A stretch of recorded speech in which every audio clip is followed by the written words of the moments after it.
Hi, welcome everyone. Thank you very much for joining PageSuite's vision for 2024. A little bit of housekeeping just at the beginning. We are recording this session, so if you do need to share it with any other colleagues, then that'll be supplied after the webinar. And we will try and have a Q&A session at the end. If you do want to ask any questions, can you please use the Q&A tab in the Zoom menu bar, not the chat. So that'll be useful, and we'll try and answer your questions. Thank you. Great. I'm Ross Murphy, the CEO of PageSuite, and I'm joined by Simon Fry, the Chief Product Officer. Simon, I know you'd like to give a bit more of an intro than I do, so go ahead. Thanks, Ross. Yeah, so my role as CPO at PageSuite is to look after the design and development of our PageSuite products. So that's both the products that we put in the hands of consumers, so your clients as publishers, and then also the products we put in your hands. So things like the PageSuite portal that we'll talk a lot about later. Great, thanks, Simon. So what are we going to cover in this webinar? So obviously we're looking at the PageSuite 2024 roadmap, but we're going to try and set the story, cover talking about digital transformation and the challenges that we see there in publishing, seeing what that print to digital journey looks like for a lot of our customers, and then kind of tie that in with PageSuite's roadmap and how we address the challenges. So we will kind of start with what we achieved in 2023 with some of our customers, because this product roadmap is always an evolution of what's gone. So we're going to look at, when we get onto the 2024 stuff, the really exciting bits are that we've got a new web reader that's being launched. We've got an evolution of our Feed Edition product, which will feature in the new web reader with the new HTML responsive templates.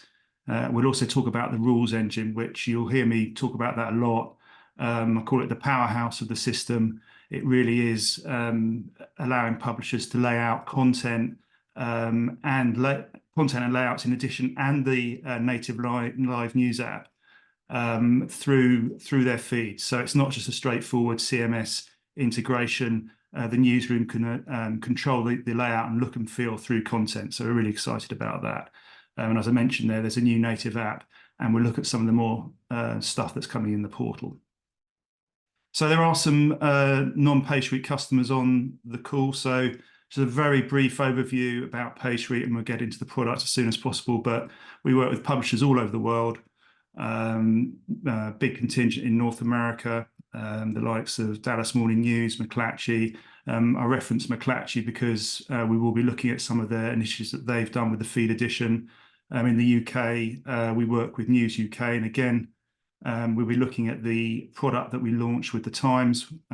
So we look at the app product because that's a big part of the Feed Edition story. And clients all over the world, I'll reference News Corp Australia as well, because we're looking at some of the work that they've been doing. So our mission statement is to provide market-leading digital solutions that enable companies to maximize the value of their content on multiple platforms. So basically paid-for content. We're hoping to provide solutions that maximize their potential. So Simon, I know you like to expand on that. Yeah, I think we work predominantly with publishers and a lot with newspaper publishers, but essentially anyone who has content that they want to digitize and then monetize, we've got products and a platform that can enable you to do that. Great, thanks, Simon. So again, just a reference point, maybe more to some of the non-PageSuite customers, what the PageSuite products are. So we have a web reader, our classic product, kind of PDF, backed up by really robust AWS infrastructure, serving up the digital print replica. We have an app product, a live news app product with the Edition product within that. We actually use our SDK product within that product, within the live news app. But we also extract that SDK and offer that to some customers who want to integrate that product, using their internal development teams or potentially third-party development companies. Other aspects of what we're up to, we're developing some TV apps. Some of our customers are getting into broadcast. Obviously, videos are a great format for publishers to use. So we have developed TV apps that are on iOS. We'll develop them in tvOS. on development in Google Play, which allows us to put TV apps onto Android TV, so brands like Sony. Also on the Roku devices as well, we're producing TV apps, and we're hoping that LG will be coming later this year. So if anyone's got any interest in that or moving that way, please follow up with me after this, and I'd love to talk you through that. Some of our customers, we also provide website solution. So it's those customers who are looking for that complete kind of turnkey solution, where app, e-edition, and web to make like a seamless product suite for them. So very, very brief overview of our products, but I just wanted to make sure that everyone kind of understood what PageSuite's all about. So in terms of the challenges that I think are there in the market for publishers right now, we talked to a lot of people across the globe. We're seeing early print deadlines, either for geographical reasons, moving printing presses, having to move your off-stone times earlier in terms of getting content out to print. So the challenges of covering late-breaking news or sport through that, rising print costs, and both of those things really combining to publishers thinking about stopping print on selected days. So we've got a number of customers who are either not printing on a couple of days, some not printing at all now, and a lot of them are using the e-edition product as a replacement for print, still producing and laying out a PDF as if they were going to print it. And in that sense, it's still quite resource heavy to lay out a paper, even if whether you're going to print it or not. So we're looking at building solutions that make it easier for publishers to create that print edition style product, but with less of resource involved. And while we're doing that, we're very conscious of the fact that the print advertising model is still quite strong. Print advertising is still sold for much higher rates than digital advertising. So we're thinking of ways to protect that print advertising and integrate that print advertising with the feed edition product. So in terms of digital transformation, this is what we see is that people are moving from the printed paper to the replica edition. That it increased massively over COVID when print wasn't available, and a lot of subscribers moved to the digital edition instead of print, or as well as print, and became familiar with that behavior. As I said, we're seeing people using the feed edition service now that we have to create digital editions that aren't printed, but they don't have to lay out them out as PDF. We can use HTML templates and feeds to do that, which means it's much quicker to do, much easier to do, and it's often with existing content and content feeds. And then going forward, we're looking at creating responsive versions of those editions. So as we move to a more feed and HTML templated model, we see that we're not constrained anymore by the page layouts necessarily. We can create a print-like completable edition product that can still be sold to subscribers as a high value product. And digital transformation for us, as we see it, is print editions to some kind of digital edition. Print to selling your website doesn't tend to work as well. A high value completable edition product is still something that a lot of subscribers are looking for. Absolutely. And again, the rules engine is key in making these products viable and sophisticated. So it's the light touch in the newsroom that hopefully we'll cover as well. So I think we're going to hand over to Simon. He's going to show you some of the I say early, but the feed edition kind of progress that happened in 2023 that's going to lead us up into 2024.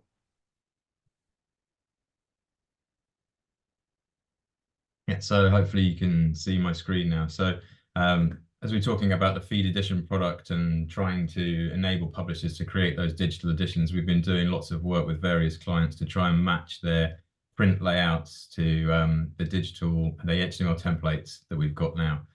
This is the Sunshine Coast Daily, which is a title in Australia for News Corp.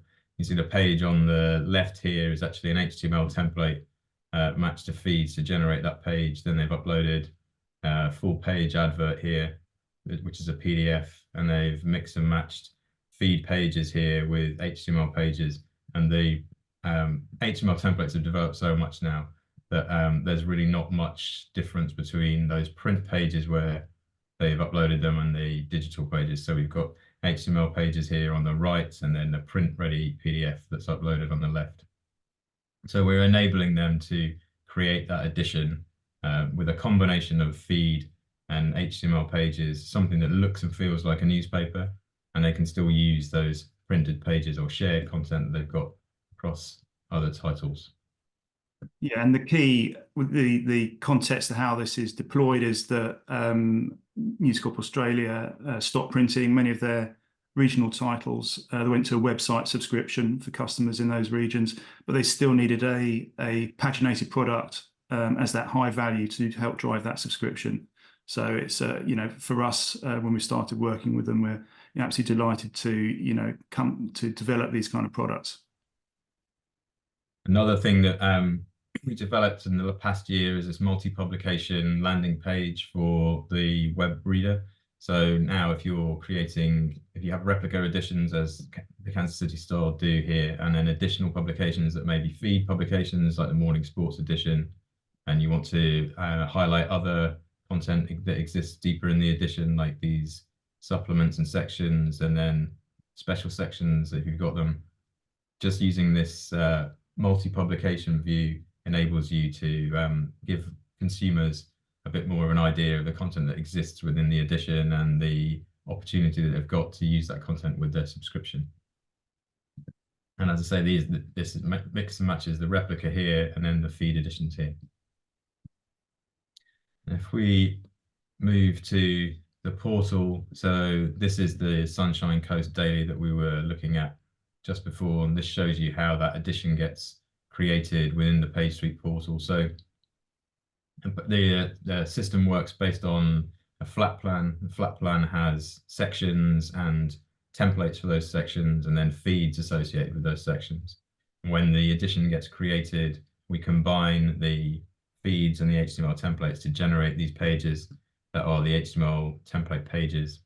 And then the editorial team in News Corp Australia is adding in these PDF pages, like this advert here or this finance page here with the stocks. So they're able to pick up a pre-generated edition with all of their HTML pages and feeds that they can then edit and change the templates and change the stories if they want to. But then they can also upload additional PDF pages into that as well. So Ross, do you want to? Yeah, I'm going to get back onto the presentation. Great. So we've covered the new archive screen that was we started to release in 2023. It's available actually to all customers now who have the PWA. We spoke about the Kansas City Star and the Sunshine Daily Coast, and also some of the portal control. There's also, I think, with the Miami Herald and McClatchy, they're also adding in pages at the front of the edition as print deadlines move earlier, so that the e-edition subscribers get most up-to-date content. Is that right, Simon? Yeah, you can see here where they've covered the late-breaking sport on those sort of edition 2 and 3 in the list here. Where basically we have the system set up for them, so if they do produce additional feed edition pages, they can automatically be placed at the front of their e-edition copy for some titles. Great. So I think we're going to start to take a look at the times, and I think, Simon, are you going to? Yeah, I'm going to start sharing. So with News UK, we towards the end of last year, we launched, it's an app-only product.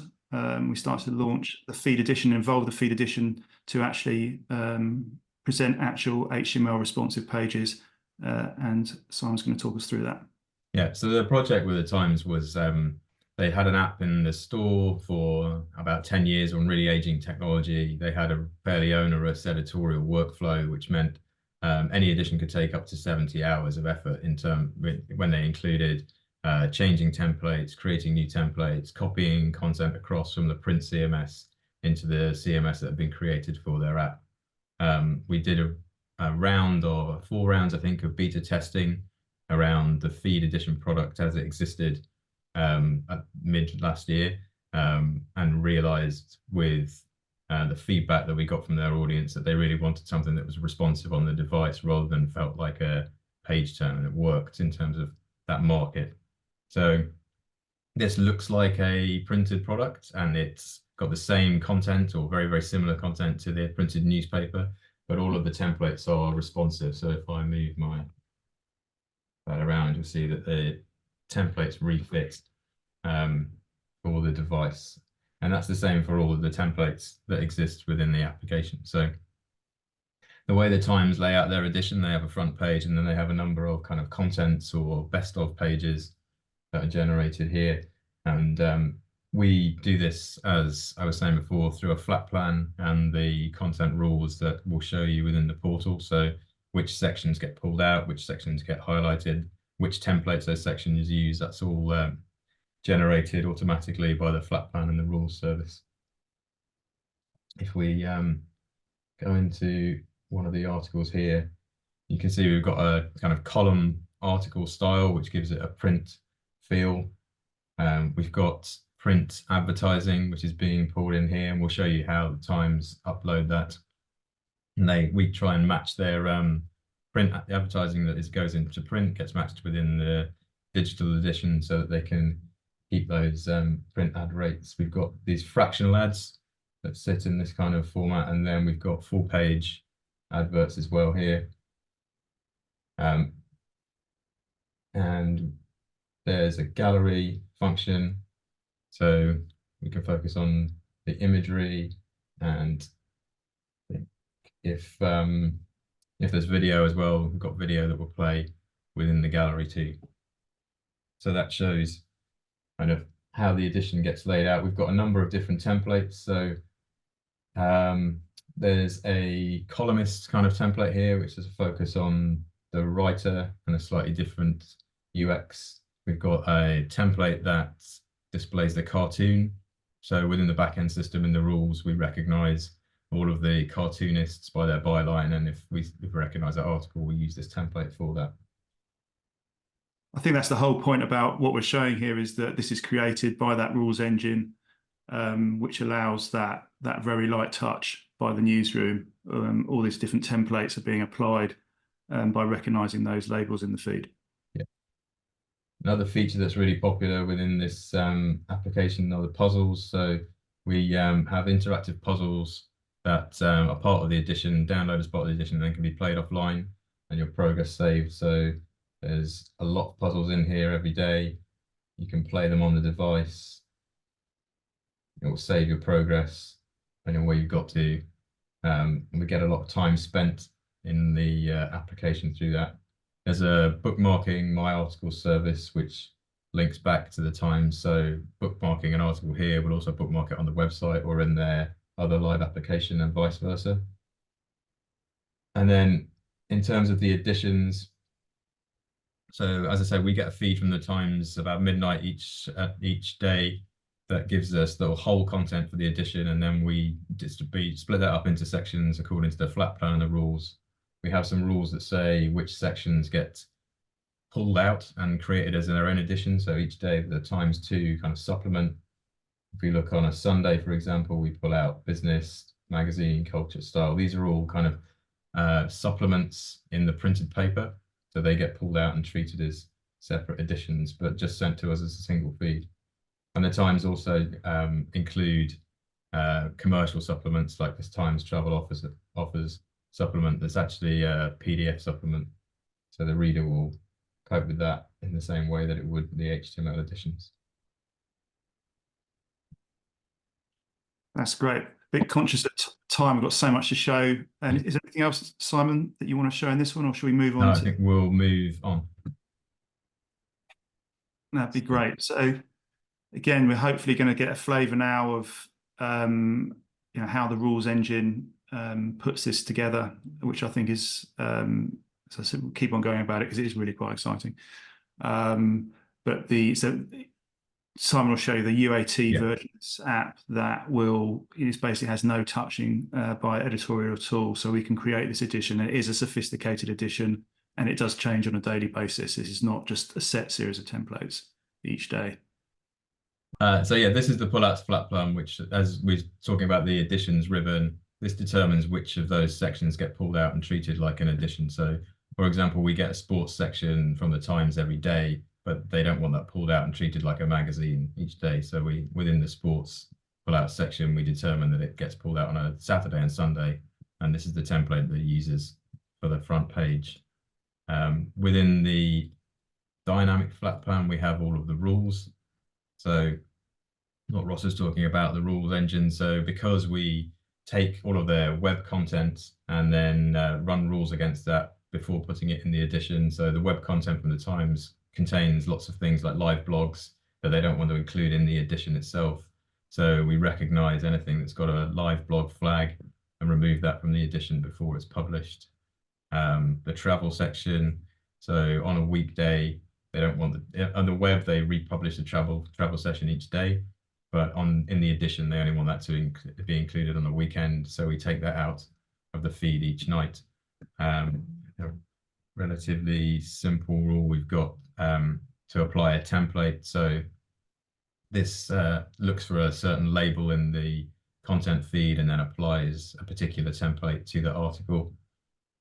It's very powerful, the rule system, and there are lots and lots of rules that run on the Times content before it gets published, but it's also quite complicated in terms of the UI. So this is the way it looks in the portal. It looks for a label with this kind of value, and when it finds that, it then applies a different template, being this TMS template that's specific to the Times diary. The rules engine is, like I say, really powerful, but one of the things that we've got to do this year, or plan to do this year, is improve this UI so it's a little bit more user-friendly. Getting a bit conscious of time, Simon. I don't know if we wanted to look at some of that ad workflow that we mentioned.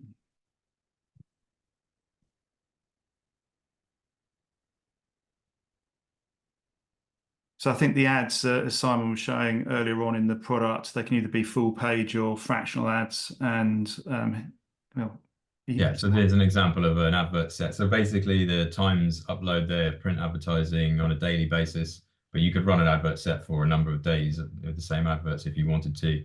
They upload each of these adverts and tell us which section they wanted to run in, whether it's a full page ad like we saw or a fractional ad that will fit within one of those articles, and they upload the creative here as well. And then when the edition gets generated, it takes all of the adverts, all of the rules, the flat plan, and the HTML templates, and that's how the edition generates. And if we look at today's edition for the Times, for example,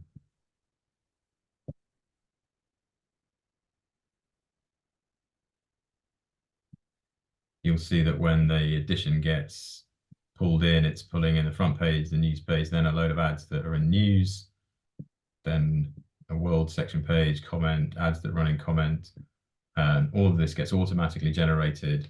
All of the pages get generated, and then it's just for the editorial team at the Times to edit the headlines, change the images around if they want to, swap some of the templates around, and then they can publish their edition. And they've moved from up to 70 hours of curation for a day's edition to often under 2 hours with us now. Brilliant, thanks, Simon. I'm going to flip back to the presentation now. So we've covered the adverts, and so it kind of covered the portal, covered the adverts, and so it kind of nicely now kind of fits into what's coming this year. So the big news, I guess, for this year is that we have a web reader that's launching, should be launching in February of this year with our first customer. So everything that you've seen in terms of that responsive HTML edition, the other feed edition content is all available in the web reader now. And Simon, I don't know if you want to talk through some of the process that you've been through to get that up and running. Yeah, so we've extended the web reader now so that rather than having to convert everything from HTML to PDF, we can now support responsive HTML within the web reader. So you can have a web reader edition, e-edition, that doesn't need to be PDF pages and can benefit from the responsive templates that are being created. So this works now on the web, on web browsers, on mobile browsers, and we're also adding it in as an SDK. the way that it works is exactly the same as we've just seen with the times. You can mix and match HTML pages with PDF replica pages. The reader will respond to showing either of those things. You create your editions in the portal. We've introduced a two-stage publishing process so that you can preview all of your editions either on the web or on an app before you publish them. So you can be confident that you've got your edition in the right state before it goes live. Yeah, so really for those who want to get into feed editions alongside a existing kind of e-edition or just feed editions on their own, our latest reader is where you want to be. So we really hope that we'll be migrating a lot of our customer base onto that this year. Some real promising things happening, and this product will continue to develop. And the web, it's worth saying as well, the web reader supports the same advertising in the edition as is supported in the Times app that we saw. So you can upload those print ads, those fractional adverts, or those full page adverts. But it will also support digital advertising being served around it in the same way that we support various ad maps around the PDF replica now. Yeah, it's a good point, Simon. We're not saying that digital advertising doesn't have its place, but we also recognise the value of those kind of traditional print customers, and we publishers need to capture that to be successful if they are going to achieve moving away from any kind of traditional print cycle. Yeah, and the other thing, as I kind of mentioned before, so we've taken that responsive edition application and made it into an SDK so that it can be included in our own live news app. So we'll be able to display those responsive editions instead of a PDF edition within that edition archive view. And because it's an SDK, it also means that you can include it in your own app in place of the edition replica SDK that we offer now. So if you want to move from PDF replica editions to responsive HTML editions or a combination of both, you can now do that through the new SDK. Great. Thanks. I think, Simon, you're going to show us now the new native live news app, which does have that edition SDK in as well. So we'll be talking about that. But I'm also looking forward to just shortly after Simon shows this to kind of show how the rules engine also really impacts this product as well. Yeah, so this is the new native application that we've built. So previously, as if you client spies already know, we used to use a programming language called Flutter, which was kind of write once and then deploy to iOS and Android. So we've rebuilt that completely natively now. With Swift UI on iOS and Jetpack Compose on Android, so the latest kind of programming languages, which allows us to integrate with native device features and also improves app size and performance. So we support multiple feeds here, sections and subsections, as you can see here. There are a number of different card styles that are available within the application, and they can be mixed and matched, and we'll show you how to do that via the rules. So there's kind of an author focused card here on the opinion feed, and if we go to featured videos, you can see how these videos play in line now. So you don't need to go into the article to play the video, or play on the device in line then. And then we've got things like a numbered list feed for trending or other lists that you might have. The topics can be followed or unfollowed, so it's similar to the behavior we've got in the app now. You can reorder those topics, and you can see the ones that you're following or not following. You can search for topics, so if you've got loads of topics in your application, you can find those and then follow or unfollow them from here. We have search as well across both articles and pages.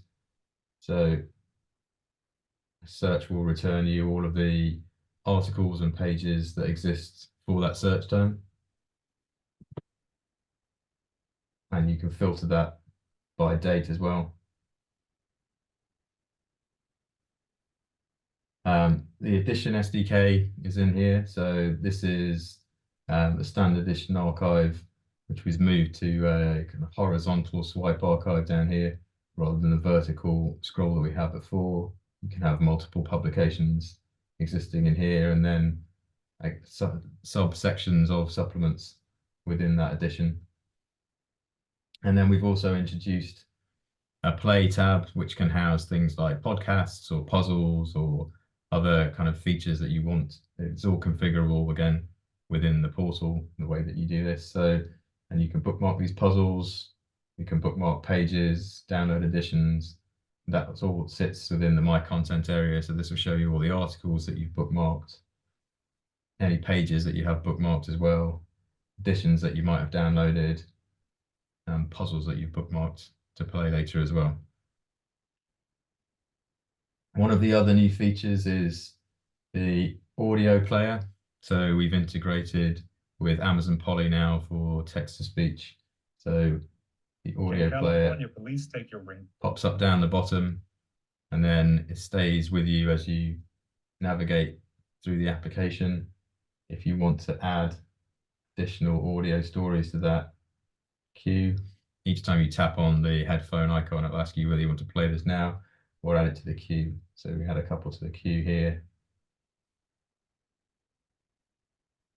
And then we can see within the queue what's been playing now, and you can manage your queue here and remove those audio files as you want. Because it's native, it means that we can continue to play the audio when the app is backgrounded, and also continue to play the audio when the lock screen is on. If I lock my phone, you can see how it's a native integration with the device, so you can still play the audio then. And the audio also, Simon, in terms of if that was podcast as well, you could be queuing that up with the article audio as well and create your own playlist. That's right. Yeah. So the audio player uses the podcast uses the same audio player, so you could queue up a bunch of podcasts or a bunch of articles that you want to listen to, and download those for offline use and listen to them on the commute. Great. I was also interested in the segmented push. I think that's something that's new as well. Yes, that's right. So within the settings and push notifications, it will show you all of the topics that are available within the app, and then subscribing to these will add you to a topic. And what we do is we push that topic to clients' push notification provider, so they can send notifications specific to that topic area to people who've subscribed to them. So rather than a blanket push to everyone, you can get more granular with the push notifications that you send.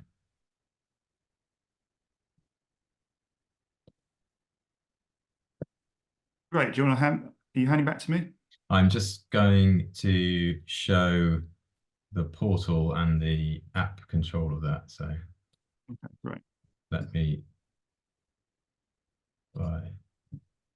I'm a bit conscious of time as well, so I hope we'll show you some of the portal controls with the app. I think if you're have a large number of publications. Yeah.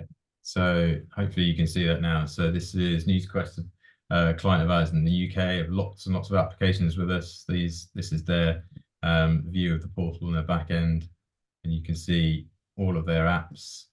Within the apps, you can change the publication. So this connects with the SDK and controls that archive view within the application. In the publication tab manager, allows you to change those publications. You can also turn off the paywall on those if needed. And then within the app sections, you can manage your sections here. You can change those around. You can add sections. You can change the feeds for the sections. And all of this is possible server side. So you can control all of that element of the app without having to deal with an app update. And you can do all of this yourself. So Ross, I'll hand back to you. Great, thank you. So we just covered the app, we've covered the segmented push and the audio functionality, and all the kind of new interactive content, and the new native build, which is going to make it a much more faster and better experience for end users. And we kind of segue into a bit more about the rules engine, and how important that is, even with this product as well. Remember, it's also controlling the edition product, so that's why it's as I said, I call it the powerhouse again, because it is. Yeah.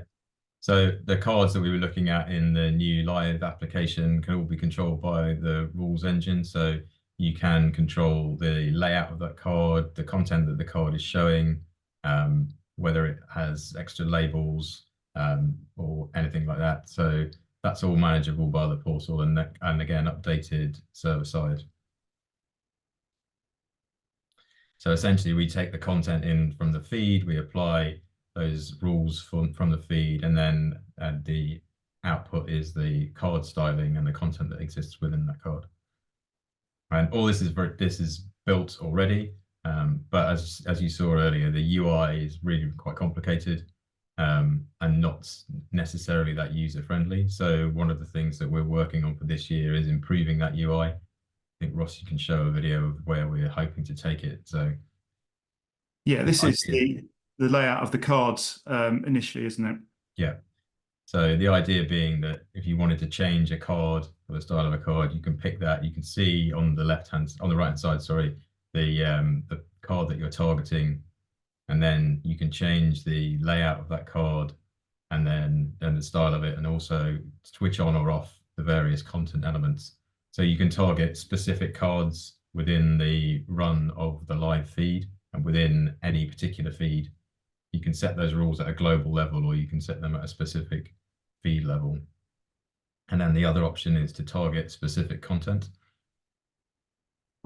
So if you wanted to target a specific author or a section label or a topic that's coming through in the feed, basically any kind of node in the feed, this one's an author, I think, you can change then the article style page that it's using, and then the card style as well for that given rule. So if you're thinking about the upcoming Super Bowl or the US elections, and you've got content coming in various different feeds, but all around the same kind of topic, you could set a card style for that specific Super Bowl event or election event, and then it'd be easy for users to see highlighted in the feed view, this is about that topic.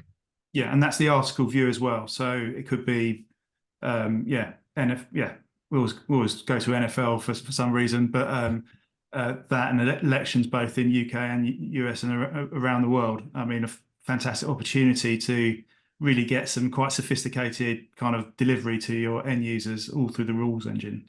Yeah, and all of this, as we say, is server-side configuration. So you don't need to do an app update or a submission to the store to make these kind of changes to that feed layout or the app layout either. Yeah, so you can preload the templates into the system, and which is great for like an event-based kind of bit of news, I guess. Great, thanks, Simon. Thanks for that.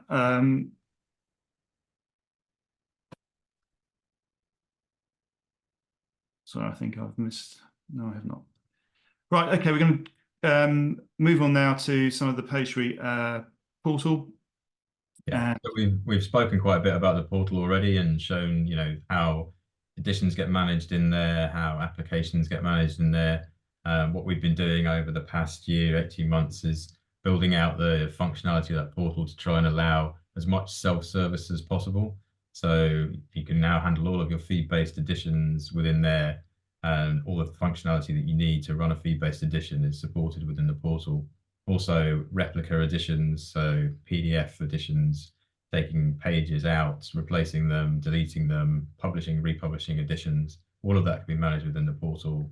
And advertising settings, as we saw, paywalls being enabled or disabled on the replica PDFs.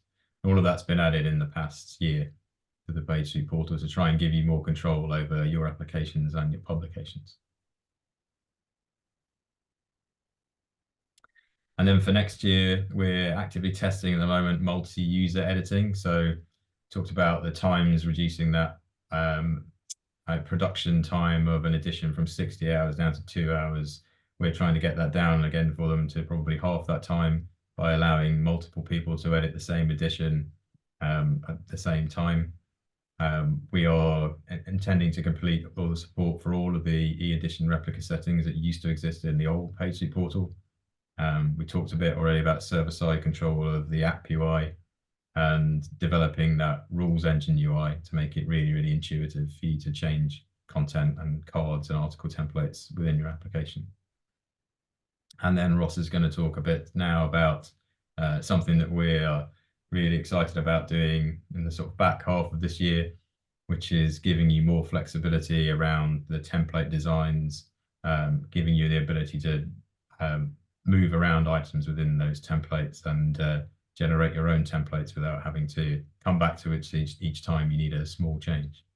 Yeah, that's right. The current kind of setup is that customers would kind of, be professional services for us to build those templates.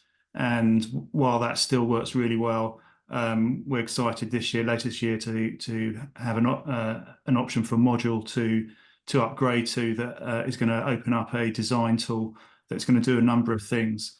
A number of applications, going to really just show you a brief video of the possibilities here. So it's not just necessarily pages that we're talking about, but you could be creating templates for, say, an advertising catalog.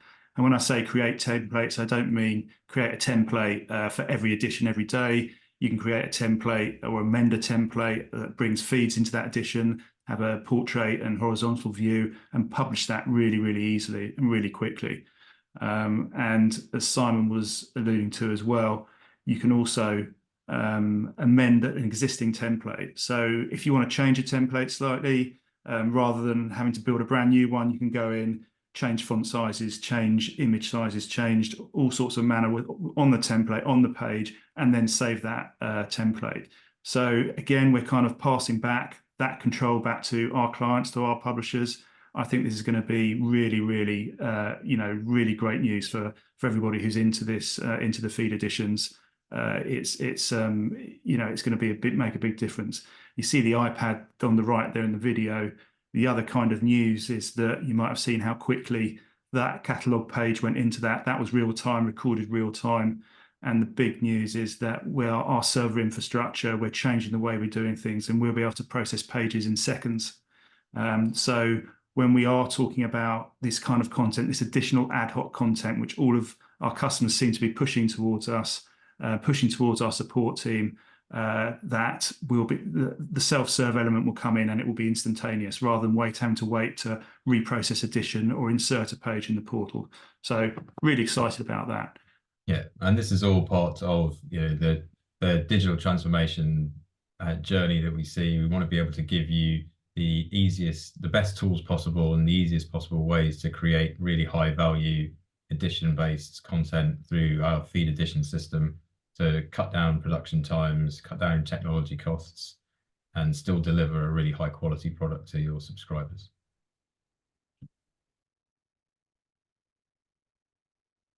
Excellent, thank you. So we've really rattled through that as quickly as we could. So there's a lot more in depth that we could go into the portal. We'd love to follow up with any of you with a bit more of an in-depth look at that portal. It's very, very powerful, or any other aspects of the product. So I'm going to jump to the questions now. Got some Q&A. Right, first question. How does the feed edition display images of different sizes, such as tables?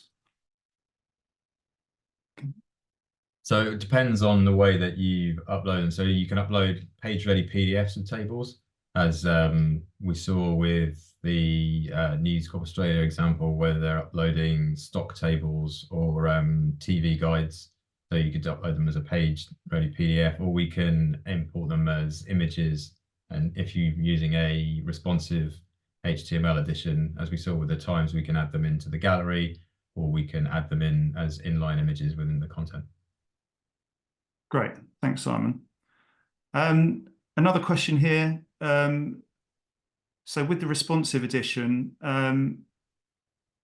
will that help us keep from having such different experiences in the app versus desktop? So I guess that, go on. well, I guess that question is trying to say, basically it will be the same experience, whether it's PDF pages or HTML pages, all in the same reader.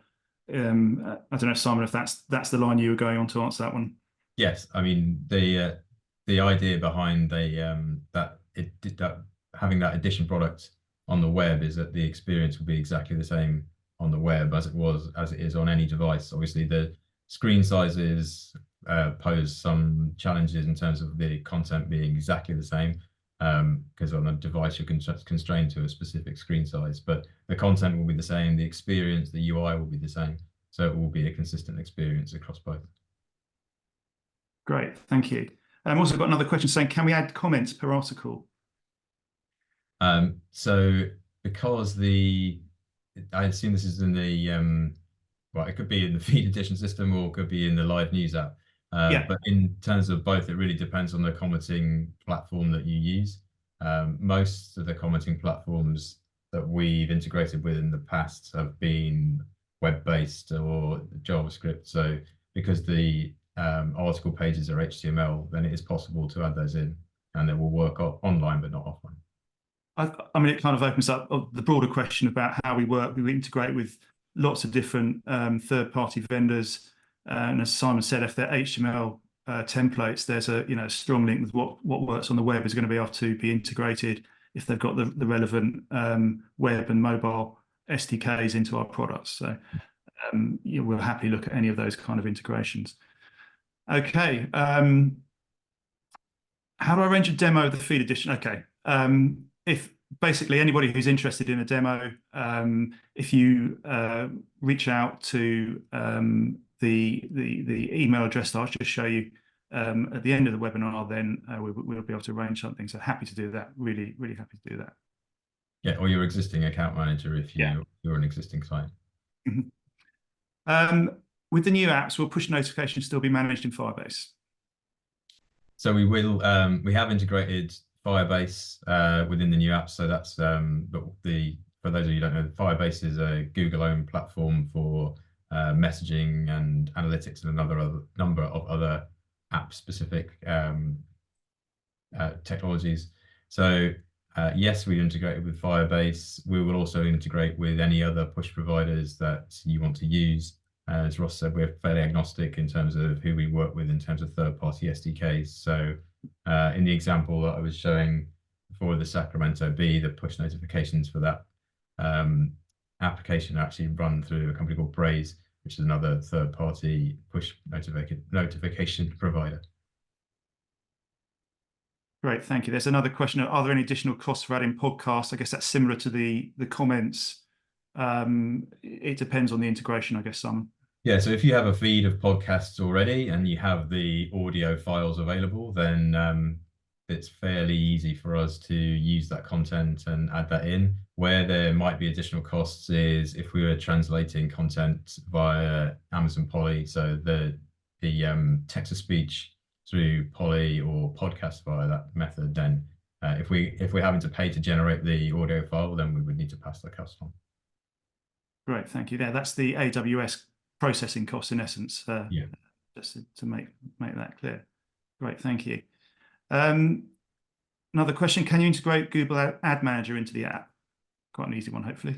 Yeah, so the live app has Google Ad Manager integrated already. So the native integration with the SDK for the feed view, and then the JavaScript integration for the article pages is their HTML. So that's already done as in the core products. Within the responsive feed edition app, we are looking at integrating Google Ad Manager.